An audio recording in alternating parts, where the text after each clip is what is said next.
Good morning everyone, welcome to your GK class, and today we are going to start with the 8th chapter, that is deciduous trees and evergreen trees. Okay, these kind of trees, they are the deciduous trees, and these kind of trees, they are the evergreen trees. So in this chapter we'll go through both of the trees and we will follow up the exercises.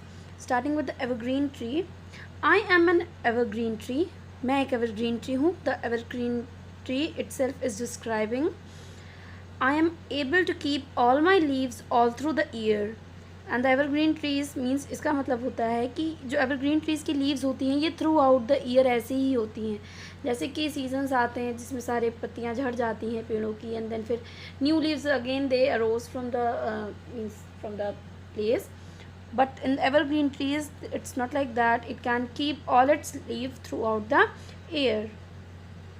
I can tolerate dry conditions because of my small and waxy leaves. और evergreen trees में कि tolerate मतलब झेल पाना. तो ये सारे dry conditions जितने भी, जैसा भी वेदर हो, बहुत ज़्यादा स्टॉर्मी हो, विंडी हो, मीन्स आंधी तूफान गर्मी, whatever kind of season, it can tolerate every condition. क्यों?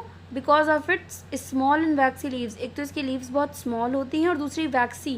वैक्स मीन्स चिपचिपी जो होती हैं. Okay, then some of my leaves are tough and leathery and do not damage by harsh and cold winds. इसकी कुछ पत्तियाँ tough मतलब बहुत सख्त और लेदरी होती हैं और वो डैमेज नहीं होती हैं हार्श और कोल्ड विंड से. मतलब जो कोल्ड विंड्स चलती हैं बहुत तेज़ हार्श होती हैं, उनसे डैमेज नहीं होती. Then some are thin and sharp like green needles which are not damaged by freezing cold air. और कुछ पत्तियाँ इसकी बहुत थिन मतलब पतली और शार्प होती हैं, चुकीली होती है, नीडल्स की तरह, सुई की तरह, जो डैमेज नहीं होती हैं किससे? विंड से. मतलब इसकी कुछ जो लीव्स होती हैं जो बहुत पतली होती हैं, बहुत चुकीली होती हैं सुइयों की तरह, वो फ्रीजिंग कोल्ड एयर जो होती है, जो ठंडी हवाएं होती हैं, जो बर्फ़ गिर जाती हैं पत्तियों पे तो पत्तियां जो गल जाती हैं. बट इस केस में ऐसा नहीं होता है क्योंकि इसकी लीव्स बहुत थिन और शार्प होती हैं. Some of my leaves fall each year but are replaced by new leaves. और कुछ पत्तियां ऐसी होती हैं जो हर साल गिर जाती हैं लेकिन न्यू लीव्स उन्हें रिकवर कर लेती हैं. So now the exercise comes, can you name 5 evergreen trees. So 5 evergreen trees कौन कौन से हैं? First one is spruce, SPRUCE. Then comes the pines, the most common जो सबने देखा है, PINES. Third one is acacia, ACACIA.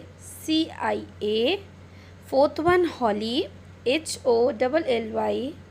And the last one eucalyptus, EUCALYPTUS.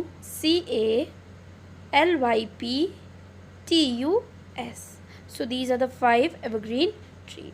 Now coming to the deciduous trees. I am a deciduous tree. मैं एक deciduous tree हूँ. I live in seasonally dry or cold places. मैं seasonally dry या cold places में ही, means ये जो deciduous trees होते हैं ये cold या dry places में ही grow करते हैं. I protect myself by becoming inactive and by losing all my leaves.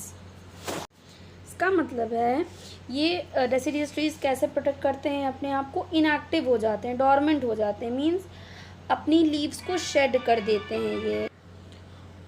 All the food in my leaves move in to my stem and roots in the cold और dry seasons.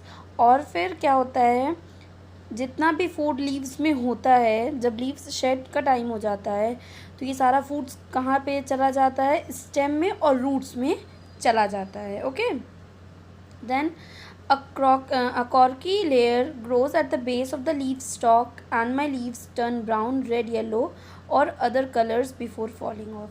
और फिर क्या होता है, एक layer बन जाती है लीफ स्टॉक पे, जहाँ से लीव्स ग्रो होती हैं वहाँ पे, और लीव्स किस कलर की टर्न हो जाती हैं? ब्राउन, रेड, येलो, इन कलर्स की हो जाती हैं. ओके, कब? फॉलिंग ऑफ से पहले, झड़ने से पहले. When the weather becomes warm and moist again, I grow new green leaves. और जब वेदर फिर से पहले की तरह वार्म और मॉइस्ट हो जाता है तो फिर न्यू ग्रीन लीव्स फिर से ग्रो कर जाती हैं. Okay, coming to the exercise. Can you name 5 deciduous trees. So we have to now name the 5 deciduous trees. The first one is oak, OAK. Second one is ash, ASH.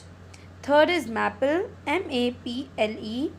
Fourth is beech, BEECH, and the last one is birch, BIRCH. So this exercise you have to do in book only. आपको book में ही exercise करनी है. Okay. Okay. Now coming to our next chapter, awards 2019. Okay. Now what you have to do in your classwork copies, you will write the date, classwork. You will write the heading chapter awards 2019, and then write the Bharat Ratna awardees and the Padma Vibhushan awardees. Okay. ये जो Bharat Ratna awardees होते हैं ये किनको दिए जाते हैं? जो नेशनल सर्विसेज करते हैं ये उनके लिए होता है, और ये हाईएस्ट सिविलियन अवार्ड होता है. किसी को भी जो अवार्ड ये मिलता है ये हाईएस्ट सिविलियन अवार्ड होता है हमारे रिपब्लिक इंडिया का. ओके. सो ये किस किस फील्ड्स में दिया जाता है? जैसे फॉर आर्ट्स में, लिटरेचर में, साइंस में, सोशल सर्विसेज, गेम्स, इन चीज़ों के लिए दिया जाता है. तो 2019 में जिनको भारत रत्न मिला था they were, the first was Nanaji Deshmukh, he was a social activism. Okay.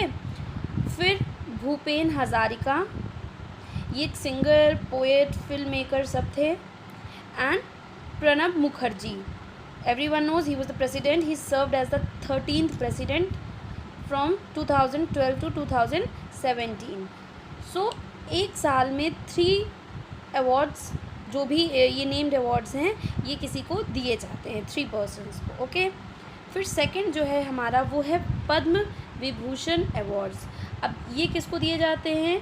ये ऐसे फील्ड में दिए जाते हैं एक्सेप्शनल और डिस्टिंग्विश सर्विसेज में दिए जाते हैं, और ये हमारा सेकंड हाईएस्ट सिविलियन अवार्ड होता है. फर्स्ट सबसे हाईएस्ट तो हमारा भारत रत्न होता है, और सेकंड हाईएस्ट सिविलियन अवार्ड होता है Padma Vibhushan awards.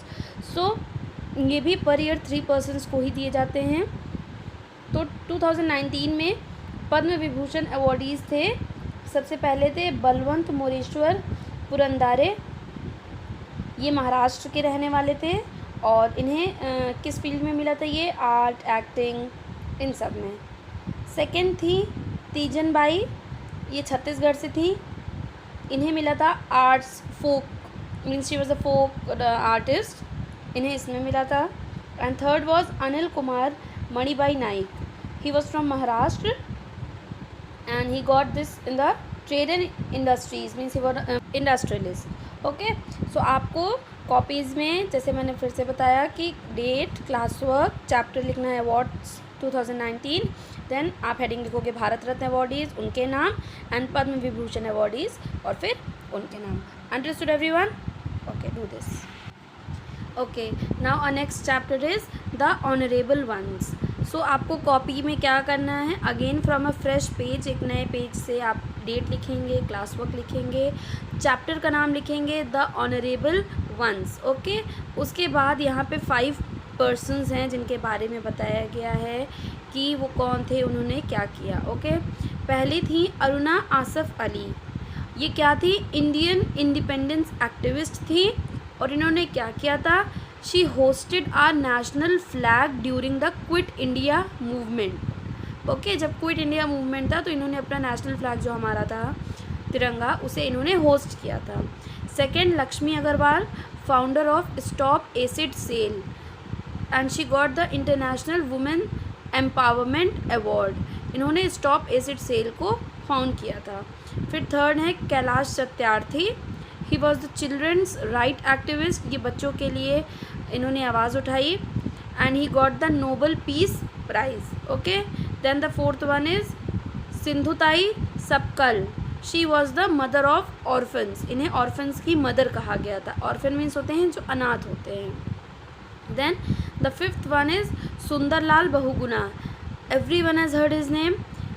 He was an environmentalist and the leader of the Chipko movement.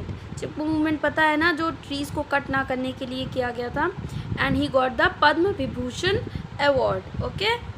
अभी जैसा कि हमने पढ़ा था पद्म विभूषण अवार्ड, सो आपको ये वर्क अपनी क्लास वर्क कॉपी में बहुत नीटली करना है. Okay everyone, thank you. And your homework is given in the end of the video.